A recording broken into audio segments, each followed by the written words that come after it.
and welcome to the How of High Performance. Today's guest is Nicky Bullard, Chief Creative Officer and creative activist, and just an incredible human, kind soul, sharp thinker, and pretty much creative genius. And I'm thrilled to have her on the show. Welcome, Nicky. Well, thank you so much. I'm sort of blushing and having a bit of an out-of-body experience and thinking, who the hell is she talking about? But great to be here. Thank you very much. Mean every word. So I've been so looking forward to our conversation because I just know you're going to be somebody who just gives us real honesty, which is why I've invited the guests I have onto this show. So before we get going, Nicky, could you just share a top line, which might be the hardest challenge of the questions, given your rich and varied career, but a top line of your career to date so people can just understand where your wisdom, your hindsight, the nuggets you're going to share come from? Blimey, top line could take quite a long time. I'll try and keep it short. Gosh, so originally, I kind of always knew I wanted to do something around writing because that was the only thing I was half decent at school. I was rubbish at sport and other things. So I thought, right, I'm going to be a journalist. So in my summer holidays, I'd go and work on the local newspapers for nothing, which was a brilliant experience. Went to do my A-levels. And I'm probably the only person in the world in those days when a career officer actually gave you a good idea on what you could do. And I was told, why don't you should really try and be a copywriter. And I was like, what the hell is that? I had no idea what it was. He says, it's writing ads. And I changed my whole, from years and planning to be this journalist, I changed my whole path. Went to Hounslow Borough College. I owned a couple of colleges doing copywriting courses at the time. I was very lucky to get in there. And then started my career during what I would call the big recession of the advertising industry in the late 80s, working at a small direct response financial advertising agency. Sounds so exciting, doesn't it? But I learned loads and loads and loads. And I'll come back to that, I reckon, later on. I reckon we'll be getting into some of those tricky situations at work, which there are a few there. And then went on to Amirati Puris Lintas, as it was called, which was, really integrated household name kind of advertising agency, and got to work on everything and across every kind of media, which was brilliant training. And I was also lucky enough to be one of the first female creative teams with my art director partner, which was amazing. And it was very different. And we were given a lot of Sampro and things like that. But actually we wanted to work on cars and all sorts of things. And that was really interesting. Then went from there to the M&C Saatchi startup, which was called Leader, which was a direct marketing, and then a year later became the sort of digital offering of the M&C Saatchi group, and worked my way up there to be head of copy, then ECD, and running the creative department for the final 6 years of my time there, which was really wonderful, and learnt more about the business as well as about leading a creative department. And then went from there to MRM, which is part of McCann World Group, and their sort of digital and direct marketing or CRM arm, but as chairwoman. So not just chief creative officer, but as chairwoman. So really being responsible for the P&L across UK and Europe. So that was great. And then went from there back into a purely creative role at Mullenlow Group UK, which was my last gig. Wow. And I love the fact you bring that creative and commercial and Nicky view into the world of high performance, leadership, high stakes. So how, Nicky, would you define just the term high stakes in very layman, human language? I think that really depends on the context. But I think for me, it's that situation where you know that the potential negative outcome is big enough to be felt, or the potential positive outcome is big enough to be felt. So it's about how it's going to make you feel after you've made that decision, a high stakes decision. So it could be high stakes for your career, or for the company you work for, or for your family, or for your community or industry. So it's about really a moment in time where you have to make a decision that you know is going to have an impact, which could be either really positive or quite negative, I guess. Thank you. Yeah, because I think it's been fascinating when we're having these conversations, how sometimes people go straight to the positive association with high stakes, but also sometimes people go straight to the negative. And for me, it's a positive association, but it's quite interesting to see the bias that people have around the language of high stakes. Yeah, and I think it can be both. the Yeah, situation can go yeah, either way, can't it? So, yeah. yeah. So, given that rich and varied career that you've had and high profile career that you've had today, and by no means is it over, you'll be going on to do lots of other wonderful things in the Hope not. future. We'll see. um, what's been a key, if you thought back just a really key, pivotal, high stakes leadership moment that you navigated as that senior leader? What was it? And can you share with us very much those practical nuggets around how you successfully led through to the outcome that you got to? Well, I guess it's my answer would be more of a personal moment in leadership, which is back to what I was just saying about when I was offered. So I was very happy at Evans Saatchi, and I got sort of tapped up for this role at MRM, which was to go across as chief creative officer. And I was like, I'm already doing that job, and the agency didn't have a brilliant creative reputation. So in my definition, as I've just said, it was a bit of, I think, been more of a negative impact for me personally. But then, having turned that down, they then talked to me again about doing the chairwoman role. Now, as a creative person and a female creative person, being asked to lead the business financially had never been heard of before, really, in the UK. So that was a real moment for me, and it was like, right, okay, let's weigh up, the potential negative outcome. So I would really fuck it up and damage opportunities in the future for creative people who want to be seen as credible business people.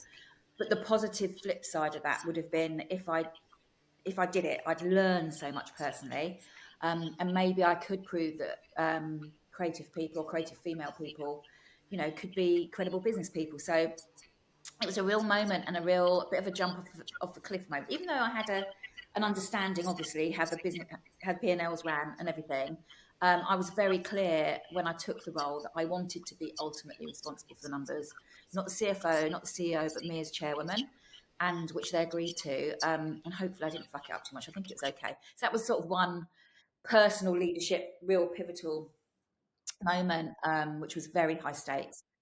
Is there something you'd be happy to share from purely personal high stakes leadership or high stakes, navigating when it's Nicky outside of work? Something has happened to you.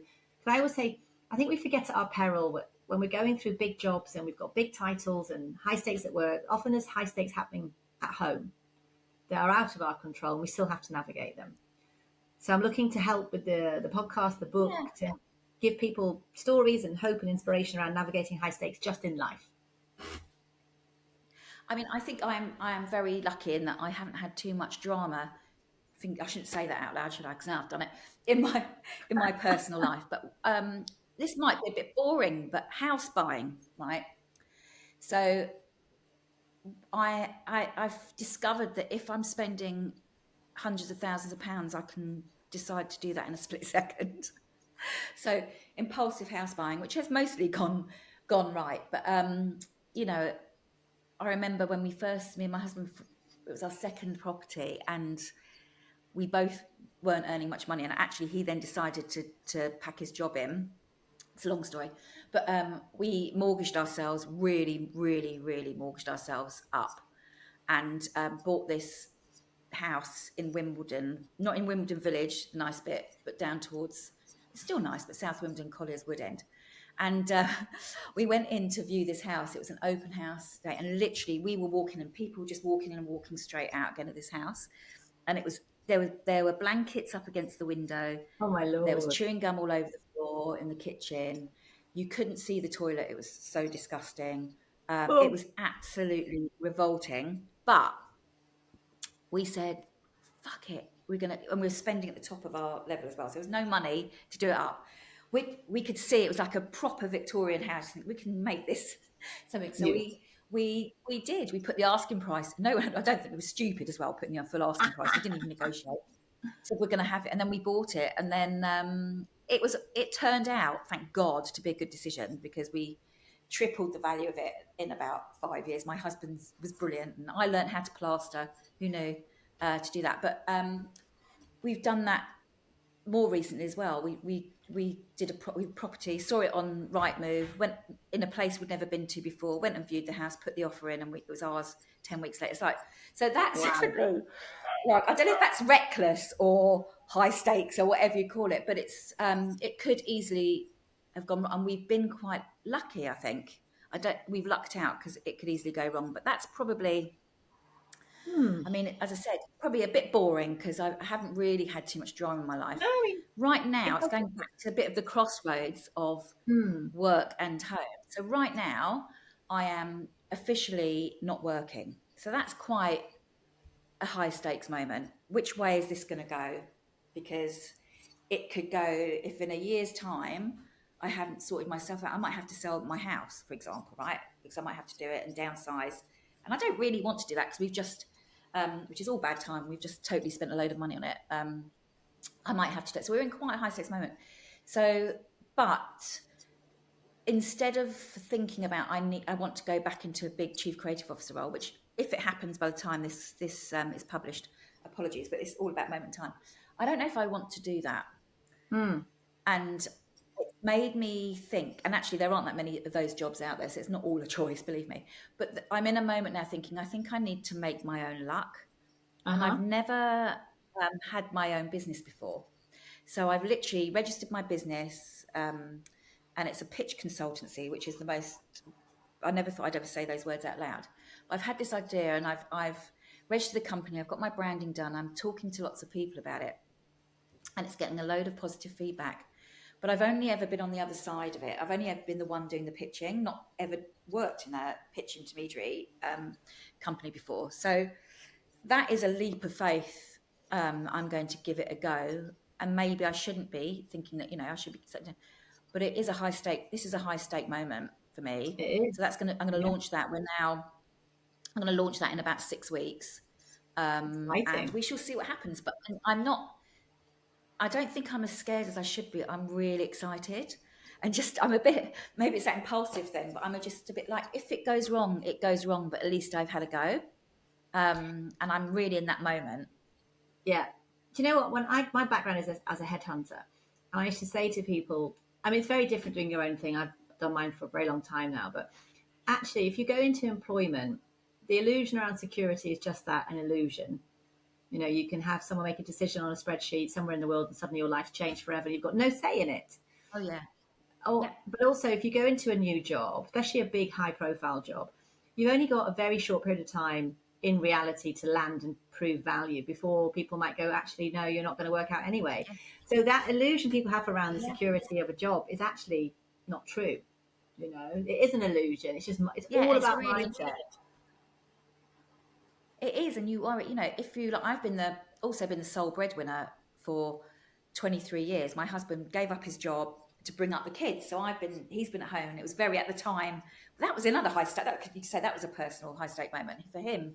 And it's like he got frowned on by the health visitors, and we're in Guildford in Surrey, so it's like we don't know any men who are at home who aren't working because all the men were working. Most of the women, 90% of women were at home at the time.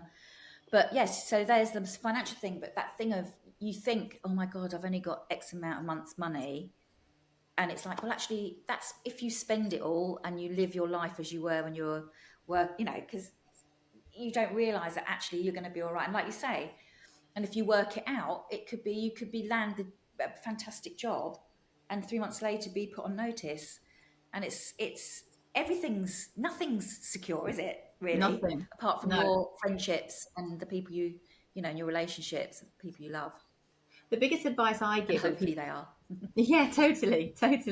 The biggest advice I give when people are navigating either job change or going on your own as an entrepreneur, it's understanding the difference between the marathons and the sprints, and the emotional marathon I'm talking about. The excitement, because I've launched businesses. Yeah. This business, as we're doing this podcast, this business will be 10 in October. Sorry.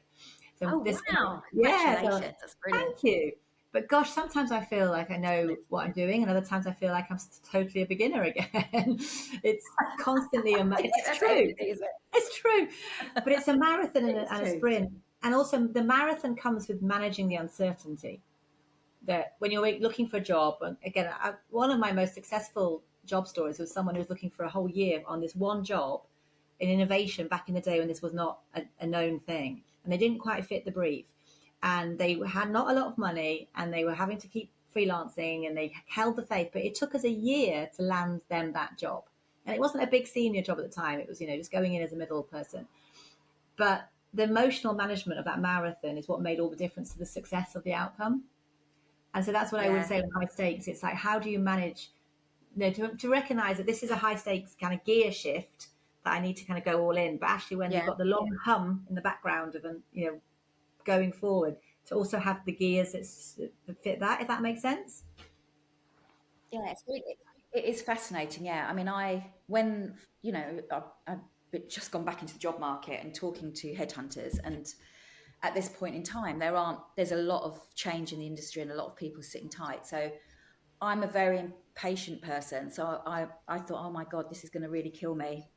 So I thought, I can't sit and wait. So that's part of where I got on this journey to. I'm going to launch my thing, but making sure I was filling that time and giving to the universe and doing things for nothing, and doing lots of talks and writing articles and still going to events and things like Cannes Lions and self-funding. And that was brilliant to go and do that by myself. And I think I have to make my own luck. I can't wait for it to drop into my lap. And that's partly, I think, the reality of the market, but also my own self-confidence, because I'm just sitting, I'm not thinking that there is a big role there for me, that someone's going, oh, good, Nicky Bullard. But you also attract. Let's put her in this role. That isn't going to happen. So I might as well just, do my thing. And actually, it's taken me to a place I never thought I'd go to, which is now very exciting. And the other thing I found is, I'm trying to bounce it off lots of people before I launch it. And the amount of people who are willing to give their time and their advice and the kindness of and not necessarily people you're really close to, but within the community and stuff. It's been really fantastic. Really fantastic. It's so enriching. When it's hard as well. Let's not overgloss it. Some days are like, oh, because I've also been there, Nicky. But you get the momentum, and that helps you keep going forward. So if we were then looking at summarizing the lessons that you've learned both through your corporate career and taking those high stakes decisions, and your life career, when your husband made that decision, when it wasn't, it wasn't the done thing back then, was it? For that role change. No, so you've been it really wasn't. Can feel that activist word very much early on for you, definitely. Any key lessons if we're talking to fellow C-suite leaders, so experienced folk, and you're thinking, do you know what, if I could just draw up a little kind of goodie bag of key lessons you've taken from your career, very much the practical how of leadership, you've navigated high stakes successfully, what were those key sort of top lessons, maybe from early days, maybe from current days, you would share, Nicky? I think the first one is never to lose your self-belief, and that's not an arrogance thing. There's a reason why you've been successful to whatever point that is because you're really good at what you do. Mostly, I mean, some people we know who somehow manage to do really, really well, and you think, how did that happen? And that's not normally their ability. Actually, that's normally their personalities. But I do think self-belief and holding on to that thing. One thing for me is all the way back to from when I was at school, knowing that I could write, and that was the skill that I had, has really helped me. From going into copywriting and doing it creatively, but also writing presentations, writing pitches, doing talks. It's a skill that I know I've got, and that can't be taken away. So remember the thing that you're really good at, and no one can take that away from you. That's yours. So, and people will they'll chip at you and tell you at times you're not as good as you think you are. Just still believe it. It's not arrogance. It's the truth. You know the truth inside yourself. So I'd say that. From what I've told you today, I think is keep your integrity.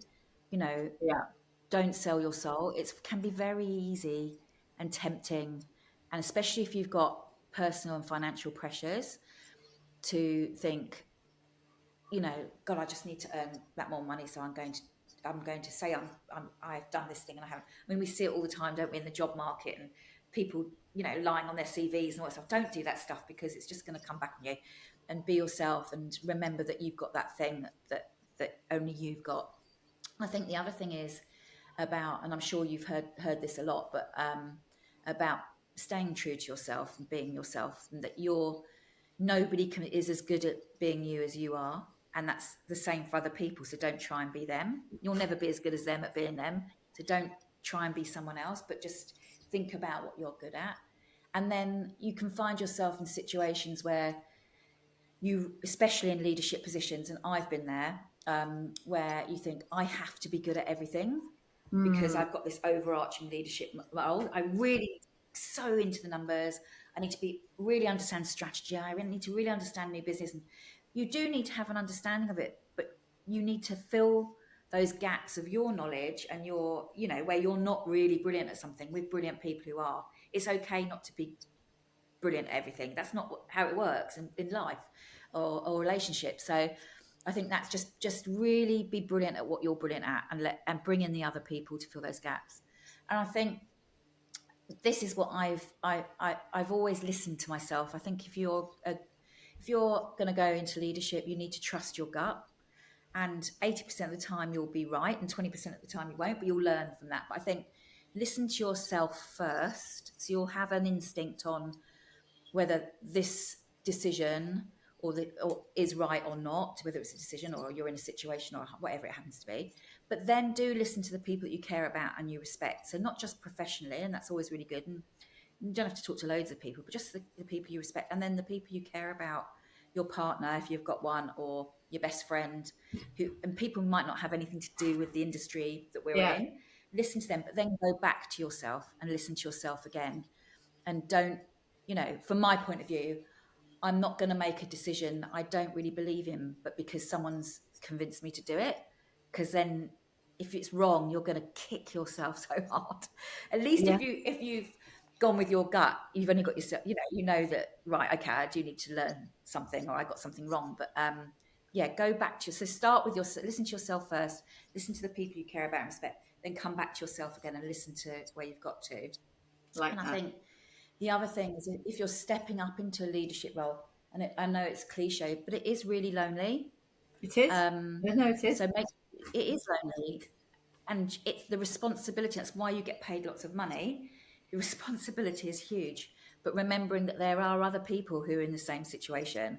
So that's why I love the networks, particularly in the UK. I think we're, things like Wackle, which is an amazing network for women in leadership in the advertising communications industry. That's great, because there are people there that I might be in advertising, they might be in media, but that they understand the pressure. And that can be people in your personal life as well, but talk to other leaders, because the basic stuff that you're worried about, they'll have worried about too, and they can put an arm around you or say, do you know what, in 6 months' time, you won't even be thinking about this. Exactly. And so you're not alone. I guess it can feel lonely, but you're not alone. And ask for favours, because most people are really happy to help. And sorry, I went on a bit then. No, you didn't. They're all brilliant. Is there anything you particularly add to that around leading a team, especially given your brilliant background in leading purely creative teams, and then leading hybrid teams, and leading purely commercial teams? Anything on that team leadership as a senior leader through high stakes you would add to those bits of brilliant advice? I think it would be, it's very hard when you step up from a team into the leadership position, because you go from being one of the gang to the leader, and you're suddenly not people's friend anymore. You're not down the pub in the same way. That can be quite hard. So that's a really difficult transition. And I think one thing, whether that's that moment or beyond, is being really decisive. So listening again, it's kind of the same thing. Listen to your gut, get people's opinions, hear what they've got to say, but make sure you're the one making the decision, and that they know that the decision's on you.